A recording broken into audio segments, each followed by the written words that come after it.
Hello, everybody. It's Sunday, October the 12th. We haven't done a That Was the Week tech roundup for a couple of weeks. I was in Europe last week. And over the last couple of weeks, most of the news has been once again about OpenAI and Sam Altman.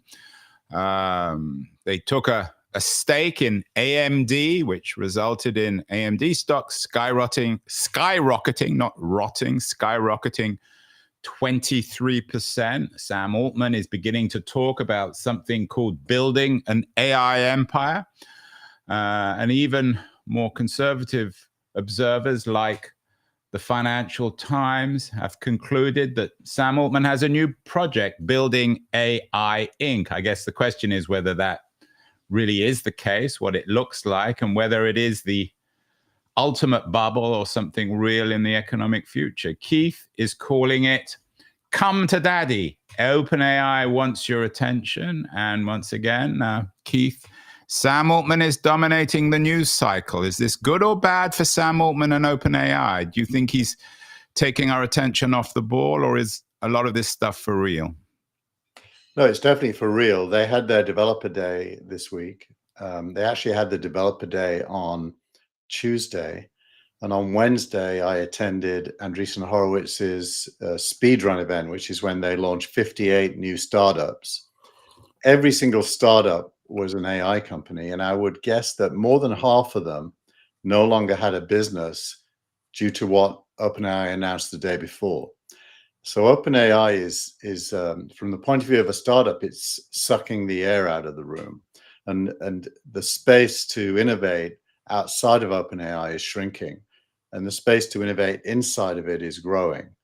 And that's a factor of three things. They launched a developer platform for agents to be created, which competes with Lovable and N8N and the other Vercel companies like that.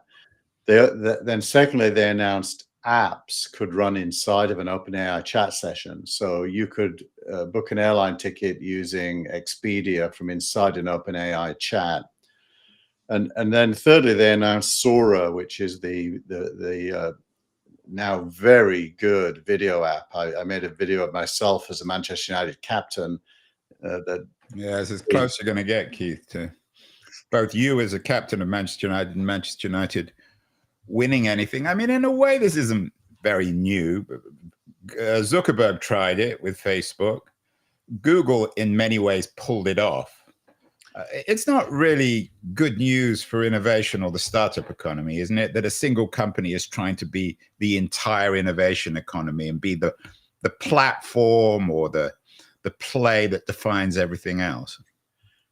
Well, I think there's three examples of when it was good. The first is Google becoming effectively the interface to the internet due to how good its search used to be. Well, it was good for Google. It wasn't always good for everyone else, though, was it? I think it initially was very good for everyone else. I don't know if you remember when Google came out and it was so much better than Alta Vista. We all. But that's different. I mean, the Google search engine is fantastic. That goes without saying. But the fact that Google increasingly controlled the entire economy, the advertising economy, the content economy is, I mean, I've written extensively on this. Certainly wasn't good for everyone. It was good for Google. Yeah. Well, in my brain, I tend to separate the economic consequences from the technical and human consequences. And so I don't disagree with you, but I'm trying to focus in on just how much better the internet became. And the level of abstraction I think at is the canvas on which we all enter the internet changed to Google. And it happened twice more. It happened when the iPhone came out. The canvas changed to the iPhone and still is to a large degree, and then was joined by Android. That was arguably a good thing for all of us, even though it was also economically beneficial to Apple and to Google. And I think this third thing is an equally, if not more, momentous canvas change, where our engagement with AI is largely, it's over 88% of all AI use in the world is happening through OpenAI. The numbers came out last week. And you know, hold on. So I don't know if you had a piece on this. 88% of all AI interactions are through OpenAI. So you're suggesting that the rest, the other 12, the other 12% are Anthropic, Google, XAI. Yeah. I find that hard to believe. Where are those numbers from? Andrew, I'll have to. I got you with your pants down, Keith. I don't believe that. No. I read a lot, and I can't. I'll put. But it's not in the context. You can't be throwing around those kind of numbers. I mean Wait. Go on. Let's talk about the substance. I'll publish the piece next week. But that is a very, very important point. Whether that's for real, because if it is, then it's game over. Then you are indeed your rather dramatic editorial, Keith, about coming to daddy. We've all gone to daddy. Sam Altman is indeed our new father. Yeah, and the other numbers were kind of staggering. Anthropic was second in the I think it was like 8%. Google was under 3%. So find the let's not speculate. Find that piece. Maybe I'll find the piece, but find the piece for next week, because that's an important piece. But anyway, let's say you're right. Let's speculate that 88% of all AI activity now, from the consumer point of view, is coming through OpenAI. What's your point then in come to daddy? What about, I mean, aren't we in a post-attention economy anyway? Attention's increasingly become a bit of an old-fashioned word too. 88.16%. I found it. It's in SQ magazine. Okay, well, you continue talking. I'm going to flash it up. I'm going to look for it myself. I'll send you the link in text, and you can click on it. I wonder who publishes SQ magazine, whether it's a certain Sam Altman. Yeah, exactly. But back to our original conversation. I tend to think that single winner has two benefits: one to the owner of the tech, and the other to the human race. Well, let's leave the human race out of it, because that's an absurd abstraction, especially on a Sunday morning. Let's just talk more concretely. I kind of like the abstraction. Yeah, well, I don't want to talk about the human race. I'm a Hegelian, Andrew. Yeah, I know, and that's boring too. Let's talk more concretely. So so this week was I hesitate to use the word tipping point, because almost every week's a tipping point. But it definitely reinforced the trend towards OpenAI sucking the air out of the room, and Altman has been on a press tour ever since. Yeah, and has been talking about the. And I did find it, SQ magazine, OpenAI statistics for 2025, but these are OpenAI statistics, so maybe they are cooking the numbers, so to speak. But maybe we'll come back to that next week. Go on. So he's been doing the rounds, stratechery, and that's all he does. Sam Altman does the rounds. I mean, he's a masterful marketer. Yeah, and there's nothing he says that appears outlandish, as far as I can see. I mean, it still is an LLM. So what is the downside here? It's still an LLM. It still gets things wrong. You have to have a human in the loop. So the ratio of humans to AI is going to grow in AI's favor, and that's going to have an impact on two things: gross domestic product in every country of the world, I would imagine, and also the working week, which I assume on average is going to. Okay, but let's just deal with OpenAI, because the abstractions are, I'm not sure how valuable they are. We did your interview, or our interview of the week is with the author of an interesting book, a new book, Sangeet Paul Chowdhury, Reshuffle: Who Wins When AI Restacks the Knowledge Economy.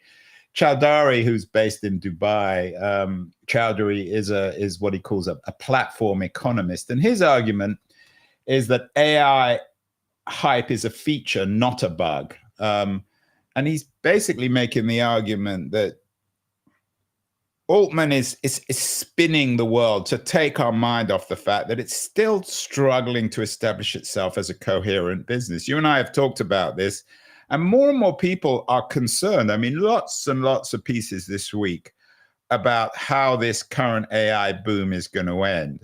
So that's a real issue, Keith, isn't it? I think it's a real issue, but I think there's a little bit of grasping at the straw you most want to grasp. So as you look at the whole through a certain biased prism, the one this week is all the money changing hands between NVIDIA and OpenAI and AMD. Right, it's like one of those street players where you have those three things and the thing is moving so fast, we're not sure where the money is. Is it with Oracle? Is it with AMD? Is it with Intel? Or is the guy who's playing the tricks on us on the street, is it Sam Altman? And we have no idea where the real money is.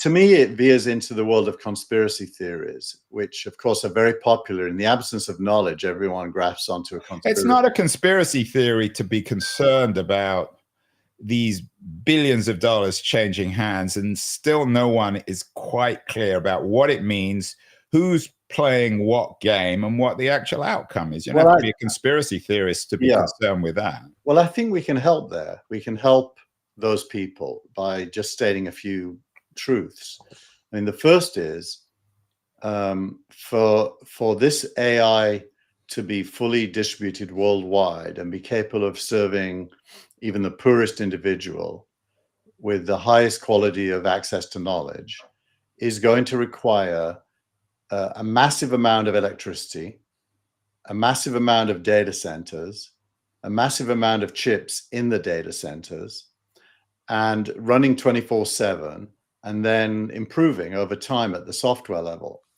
And that leads to a problem which all the players have, and it is a problem, not a solution. The problem is, how do you fund it? And most of the activity we've seen this week is an initial answer to the question, how do you fund it? Right, that's a good point. You probably should have, not that I want to give you editorial suggestions, Keith, but the Come to Daddy might get you some clicks, but maybe how do you fund it? It would have been a better title. I like that. Yeah, how do you fund it? And now the 100 billion that NVIDIA is putting into OpenAI is not a big enough answer. Much more money than that is required. Neither is the purchase by OpenAI of 6 gigawatts of chips from AMD, that in return they're getting warrants to ultimately have the possibility of owning 10% of AMD. But bringing AMD into play is kind of interesting, because up until now it was an NVIDIA world. Well, now it's an AMD and NVIDIA world, which is good. I mean, and I think you and I would agree on that. I mean, it's better to have two, even if they're two dominant players, better to have two dominant players than just one. And then Oracle's role here, which is the 500 billion Stargate project, is not a big enough answer. They claim that what they're going to need is roughly 10 gigawatts of power at the base, with the chips that align with that and the data centers that the chips will go in annually for the next 10 years. And so you're getting into the trillions of dollars of cost for the human race to have AI. Well, can we stop using this phrase human race? I don't even know what that means. Let's just all of us, Silicon Valley. I mean, not all of us can have access. Well, some of us don't want it. Well, just pick the kid in East Palo Alto who usually wouldn't have access. Yeah, I'm not interested in kids in East Palo Alto. Let's talk about. Yes, you are. I'm not. You're not such a monster. I am an extreme monster. But I'm tired of this narrative where all this technology is going to help poor kids in East Palo Alto. Google didn't.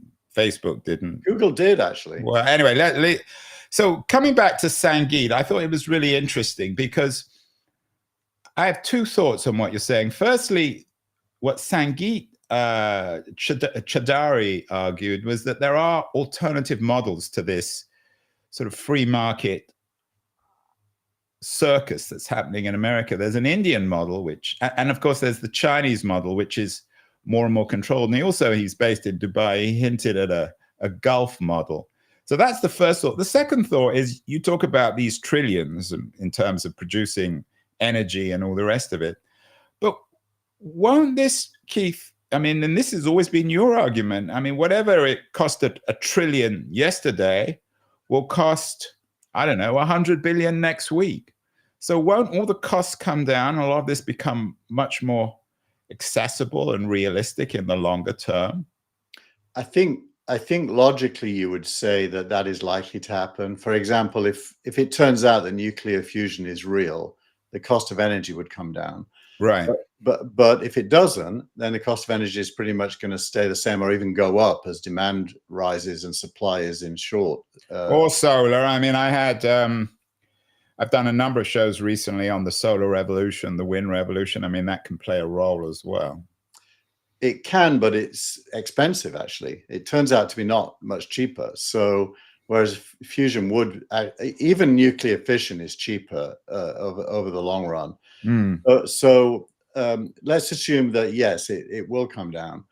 But it might not. And no one's going to make bets today on a guarantee of it coming down. So their bets today have to be based on today's reality because they're spending this money over the next 2 to 3 years. So in a way, this contradicts a lot of the, shall we say, the positive technological thinking about costs coming down. If the price of energy is going to go up, if anything, then none of these issues are going to go away.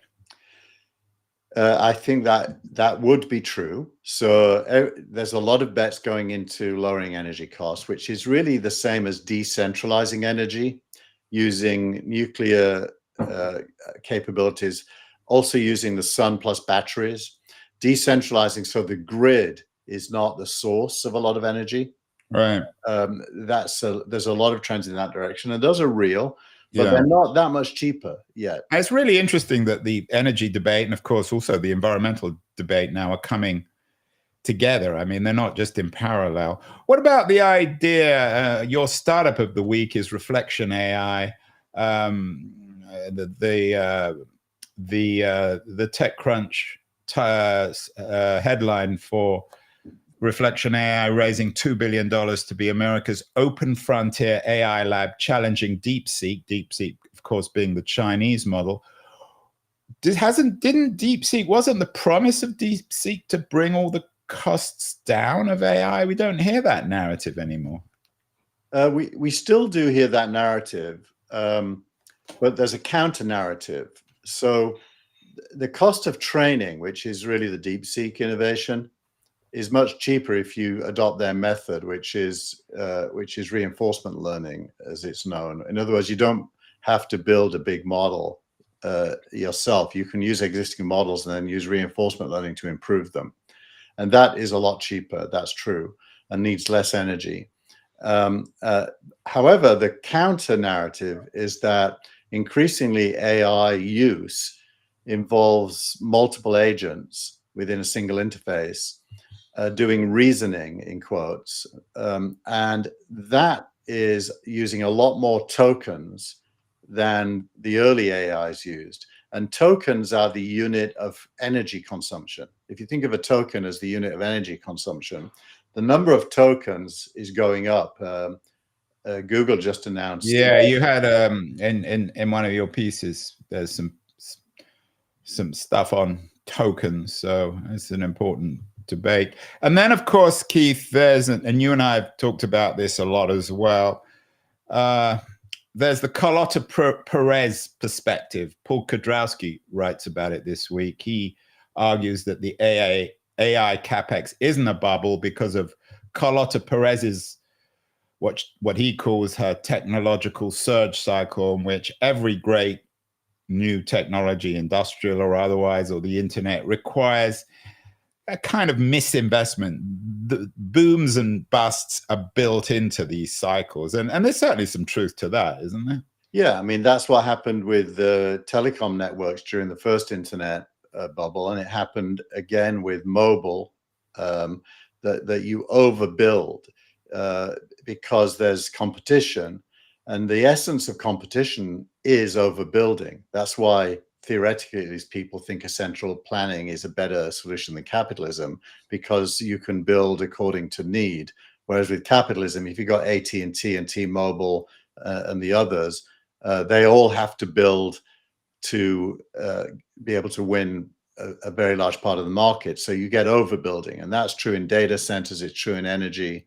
Everything in capitalism, it's the nature of capitalism to overbuild and exaggerate. You made a good point. One of your editorial this week is good in terms of describing what's happening. You say industrial policy by private contract is here, and it's wearing an OpenAI hoodie.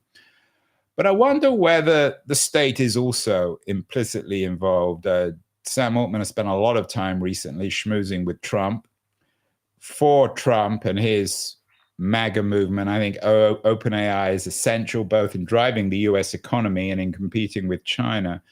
So I wonder whether it's that simple, whether it really is industrial policy by private contract, i.e. OpenAI. There's this kind of implicit coalition now between this dominant AI company, OpenAI, which, as you know, maybe not, controls 88% of the market at the moment, and the industrial policy of a more assertive state that Donald Trump is running. Yeah, I mean, the state clearly isn't paying for anything, but the state is. And that's Trump's model. His genius is never pay for anything and put your names and slap your name on it. He's putting people together and getting them to spend with each other, and the state does benefit through taxation ultimately if profits are made, and ownership. He's taking a piece of certain projects for the government. So there is a kind of a state capitalism element emerging, which is a lot less efficient than the Chinese top-down model where they have 5-year plans, but it's more efficient than pure competition. Yeah, and I wonder, we're always fighting the last battle. People are predicting a dot-com bust or a Wall Street crash. But my sense of a possible scenario is if indeed Sam's chutzpah, his remarkable play to control this entire AI economy by creating some sort of circular economy, if it does crash, the state will be forced to step in and support OpenAI, whether it's a Trump president or a future Republican or Democrat. I don't think any future American administration can afford to have OpenAI crashing dramatically. Yeah, I think the scenario of a crash is not very realistic because the way it works in practice, these are not banks. They have a lot of money on their balance sheet, and the winners have more money than everyone else. The winners currently are NVIDIA and OpenAI, and so what happens when a bubble bursts is that the winners are fine because they can turn off marketing spend and infrastructure spend and benefit from huge revenues. It's everybody else that loses. Which is always the case. I mean, The Economist had a good piece this week. I don't think you don't include The Economist in your summaries. You have to have a sub, so it's hard for me to give it to my readers. But The Economist ran a very good piece, and I would suggest for our viewers and listeners to subscribe to The Economist. I think it's an excellent publication. But they ran a test. They said, what if OpenAI went belly up? So they went through the numbers, and it's an interesting idea. I mean, you talk about banks. One of America's most prominent bankers gave an interview this week fearing a crash, an AI-driven crash. So maybe even the bankers don't get it. Yeah, well, ultimately, it's simple. It comes down to the strength of your balance sheet, which is another way of saying the strength of your bank account. And all of this money, the winners are where the money ends up flowing. And in the case of revenue, that's NVIDIA and OpenAI. In the case of contracts, well, there's other people signing contracts, but that's not the same as revenue. So I think what you're going to see is smart investors and larger funds, which is a trend, by the way, are going to be owning the winners. and normal people are going to be not owning the winners. So that, yeah, and doesn't surprise me. You've always been more hopeful about the democratic kind of investment. So it's probably not surprising you went to an Andreessen Horowitz Open Day this week. They're promoting this. They would, wouldn't they? I mean, they and some of the other enormously powerful investors are on the hook here, but they're also, this would be their biggest win, wouldn't it? I mean, the investors in OpenAI, what kind of win would result? Well, yeah, it's kind of easy to understand the economics. So this week, 58 companies were launched. Andreessen had put into each one $1 million. So that's $58 million. I don't know what their ownership is for that, but let's ignore that for a minute. What Andreessen then does is it writes bigger checks later as the winners emerge out of those 58, and it writes off the $1 million loss for all the others. So most of Andreessen's money, which is now in the double-digit billions, is doubling down on winners, and the later the stage, the bigger the check. So at $500 million, you could put, even 50 billion into OpenAI, and that 50 billion theoretically could turn into a 20x investment. Yeah. So in all this play, Keith, and you do a lot of thinking on this, will OpenAI, or is OpenAI already too big to go public? Can they somehow? Yeah. Do they represent a different kind of company that is private but too big to go public? What would happen? I mean, we're not going to have another Netscape IPO with OpenAI, are we? Well, look, if we put ourselves on the command deck of OpenAI, we're not incented to go public as long as we're spending money to grow. Right, and they don't need the cash. You go public to raise cash. Yes, and as long as you can raise capital while being private, as Stripe has shown, actually the right thing to do is to keep doing that, because public markets punish losses, whereas private markets reward growth. They don't see losses as losses, they see it as growth. And so that's a chalk and cheese. So going public is certainly, the lion's share of all the money on the planet comes through public markets. So there's a lot more money in public markets, but it's a lot harder for a company to be public through its growth stage. So if I'm Altman, I'm only going public when I'm cash flow positive. Which we don't need to go public. I mean, the market is almost smaller than you. You don't need to go public at this stage. That's true, because you can raise. It's not. But I think we're talking about different kind of categories. That they're revolutionizing the idea of private and public companies. Well, going back to the how do you fund this, the ultimate answer is to be public, because there's much more money in public markets by a large factor than even in all the private markets put together, including all the Saudis and all that money. Yeah. So ultimately, it's about how do you fund it, and as long as private markets haven't dried up, there's no reason to go public. Yeah, you had another interesting piece from Andreessen Horowitz on the successor to postmodernism. And I don't want to talk about postmodernism, but I do want to talk about this essay suggesting that we live in what Alex Danko from Andreessen Horowitz describes as a speculative age, that popular society is now suddenly and decisively, in cultural terms at least, moving towards speculation. I wonder whether this AI narrative, which I think is the central tech, political, economic narrative of our age, whether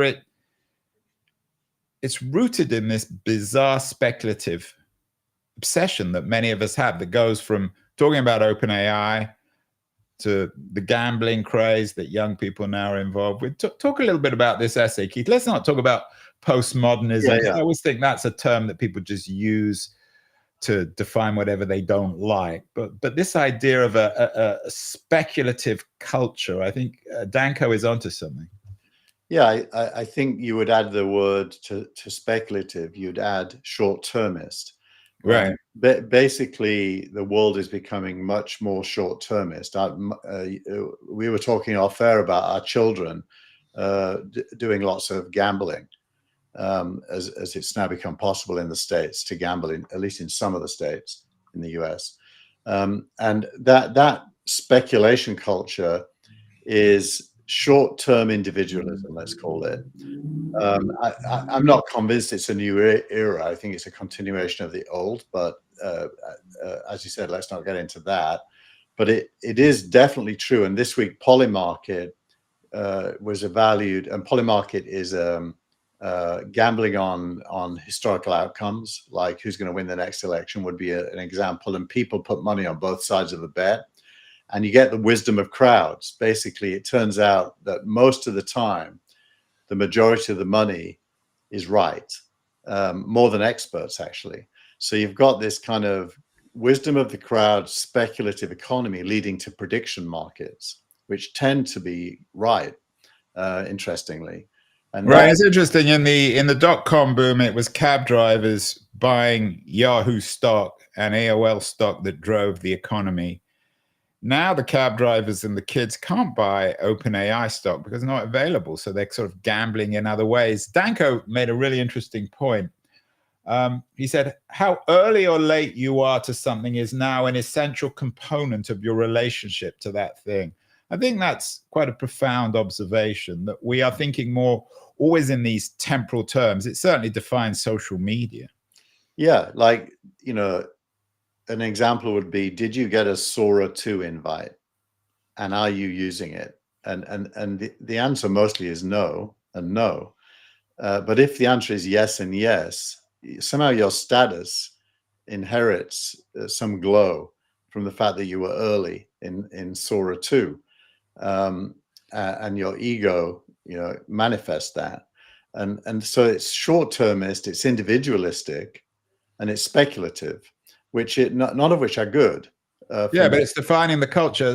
Danko talks about these things called weights, which he says are increasingly going to become dominant. I'm quoting him, but the real party started when LLMs became a product in their own right. And suddenly this nebulous thing called weights became the most sought after asset in the world. What are weights? What does he mean by that? And how does this all connect with our AI age and this speculative age? Well, weights are a technical attribute of an LLM training, an outcome.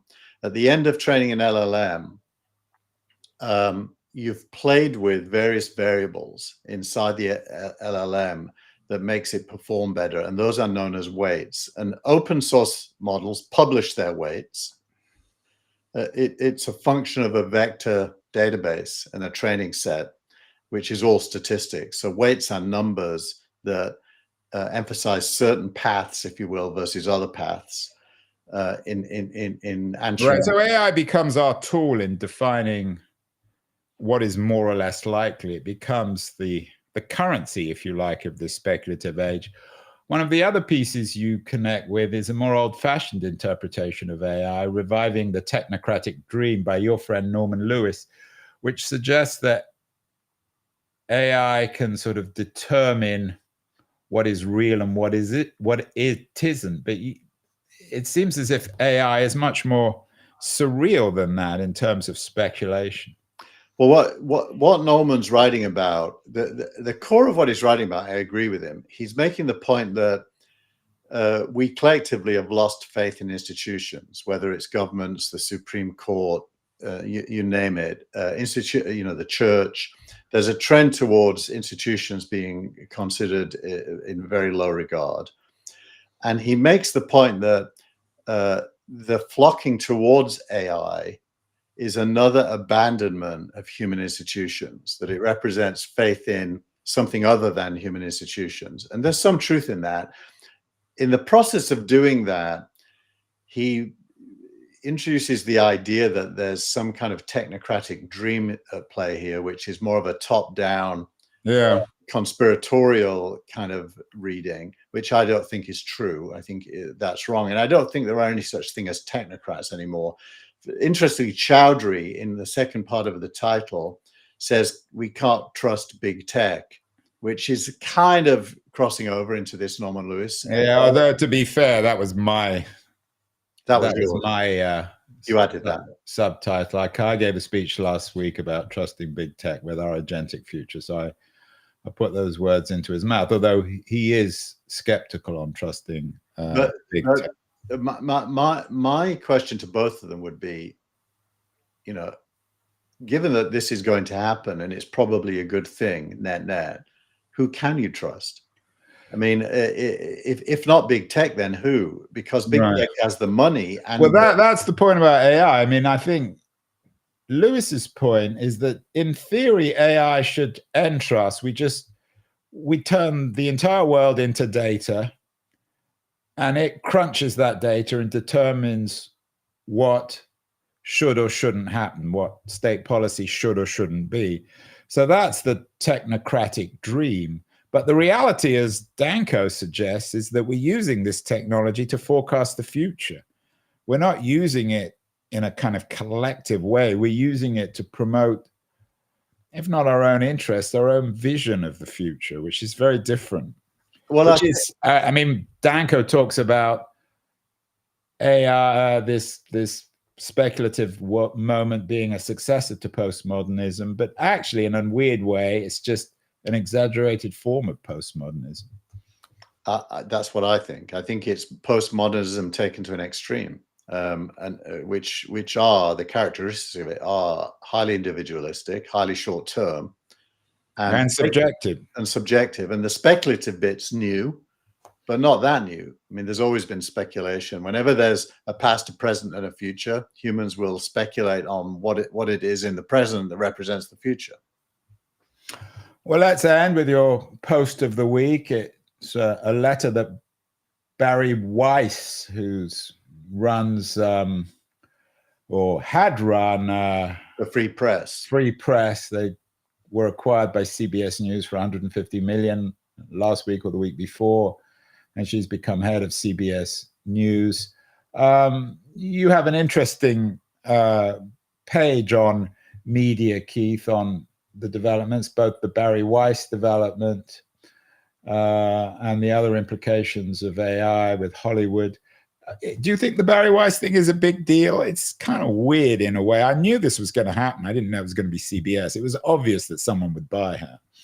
Yeah, I mean, my way of thinking about it probably wouldn't be everybody's cup of tea, but the way I think about it is Barry Weiss is old media, and she effectively was squeezed out of her old job, leveraged at the New York Times, right? Times. She leveraged Substack to build a new brand, and now she's gone home. In this case, to CBS on a fast track. She never hasn't gone to daddy. She's come home. She's come home, and that fast track from the New York Times to the head of CBS, literally the top person. Well, she wasn't the head of New York. I mean, she was just an opinion writer. She was just an opinion writer. So she's completely accelerated her career back to big media, let's call it. And I suspect it's of no long-term consequence, but in the short term, it's quite a big story. Yeah, I agree. And when you look at her, your post of the week listed her 10 points. She talks about journalism that is fearless, and factual. I mean, she could have used OpenAI to come up with that kind of garbage. I mean, there's nothing original in it, is there? I don't think so. I mean, she's just against. I mean, I always thought the New York Times would buy her. I don't know why they didn't, because I think the New York Times is increasingly archaic, and it would really have shaken them up. Yeah, but they'd have to abandon a lot of shibboleths in order. Well, it would be healthy for them. I guess they considered it. Yeah. Do you think it's a good acquisition from CBS? Does it make any sense, or is it just rearranging the deck chairs on the Titanic? I find it hard to think it's a good thing because, when you think about mainstream media news, in my kind of ranking is roughly, CNN, MSNBC, Fox, then maybe NBC itself. CBS is pretty low down, and I don't think this is going to change that. Yeah, and one of the other pieces you have is from Neiman Lab suggesting that Barry Weiss's CBS News and MSNBC, they're comparing and contrasting. But you're suggesting, Neiman says they're fascinatingly different. You're suggesting they're kind of the same. I think it depends at the level at which you're thinking. MSNBC is clearly more partisan, and CBS is outlining an agenda to be neutral, if you will, a bit more like the old CNN. And we'll see how it plays out. I mean, Paramount, which owns CBS, has a new owner, the son of Larry David Ellison, yeah. And so a lot of people are speculating on this connection between David Ellison and Larry Ellison. I mean, and they do have a lot of money, so that maybe we're failing to see the future here, and our speculation is wrong. Maybe CBS will rise like some kind of a beacon, but it's hard to believe in that because the brand is so tarnished. Yeah, and Barry Weiss is not as objective as she claims, is she? I mean, she has certain areas, particularly when it comes to Middle Eastern politics, where she's clearly, I mean, that's why she got bullied at the New York Times, or she claims she was bullied at the New York Times because of her views on woke politics and on Israel. So I tend to agree. Finally, you talked about these single companies like Google making the world a better place. Cory Doctorow certainly wouldn't agree. He came up with the term "enshittification," which caught on. It's a brilliant word. He has a new book out about it. Is he right, Keith, that the internet has become enshittified, if there's such a word? The services, the products. I mean, I think he was someone, say, for example, we began talking about Google. The original Google search engine was very good. Now it's less good. It's hard to trust. You never quite know whether the links are supported by advertising or other words. Does Doctorow's argument have a point? And might it be a warning to our friend Sam Altman about enshittifying, shall we say, AI? Well, firstly, yes, he's right. And he's talking about the internet, but what he really means is the web. And it's important to distinguish. The internet is the pipes and protocols. The web is one of the protocols that content tends to live in. So the web and many apps, especially news apps and social media apps, he's completely right. But interestingly, it doesn't travel into AI. OpenAI for the last 3 weeks have been using Pulse, which is their daily proactive tech that gives you things to think about ahead of your day. Yeah, speaking of agentic futures, it's a little chilling, but that's another story. But the quality of it is really good. I mean, my productivity in my day job at Signal Rank has gone through the roof. This isn't your day job, Keith, and that was the week? No, that's my week job. Once a week. We summarize once a week. And I hope it's W-E-E-K rather than W-E-A-K. Exactly. But I think there's a good chance that enshittification gets orphaned on the web and doesn't travel through to AI. So you are still an optimist. You think that AI and Sam Altman are going to make the world a better place? And I'm not bringing up any poor kids in East Palo Alto. That's another story.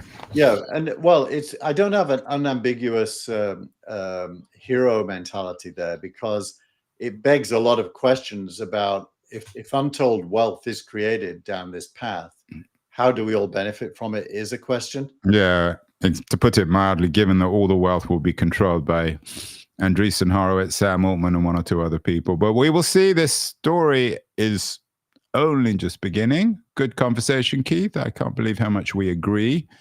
Fortunately, we avoided talking about both humanity and poor children in East Palo Alto. We'll talk again next week. Have a great week, and we'll talk